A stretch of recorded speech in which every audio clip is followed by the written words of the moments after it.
اونچا کر لو ثواب ہے، نہ کرو گناہ کوئی نہیں۔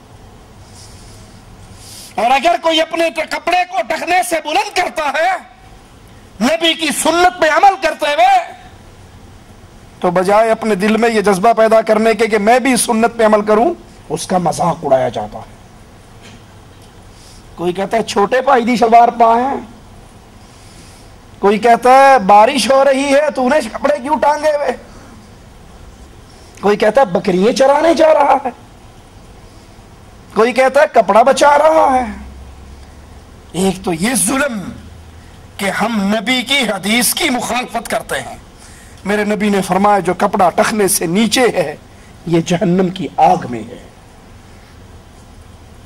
ایک تو یہ جرم کہ حدیث محمد پہ عمل نہیں کرتے صلی اللہ علیہ وسلم، اور اس سے بڑا گناہ یہ کہ حدیث پہ عمل کرنے والے کی بے عزتی بھی کرتے ہیں۔ لیکن نبی کے صحابہ اپنے نبی کی ایک ایک سنت پہ کٹنے اور مرنے والے، زندگی کے آخری لمحات اس میں بھی کہتے ہیں اس کو واپس بلاؤ، اور جب واپس آ جاتا ہے مسجد میں آ کر شلوار فولڈ کر کے پینٹ اونچی کر کے نماز پڑھنے والوں، اور واپسی پہ مسجد کے گیٹ پر ہی نیچی کر لینے والوں، جیسے دین صرف مسجد کے اندر ہے، راضی رہے رحمان ناراض نہ ہو شیطان، ایتھے اونچی کر لو باہر جا کے ہیٹ کر لے جائے، باہر رب کوئی نہیں، رب صرف مسجد ہی ہے۔ لا حول ولا قوت الا باللہ۔ کہا واپس بلاؤ، یہ واپس پلٹتا ہے، کہتے ہیں بھتیجے اپنی شلوار کو اونچا کر، یہ تیرے دل کو پاک رکھے گی، تیرے کپڑے کو بھی پاک رکھے۔ بیٹا عبداللہ آتا ہے، امیر عمر کے سر مبارک کو اٹھا کر اپنی ران پہ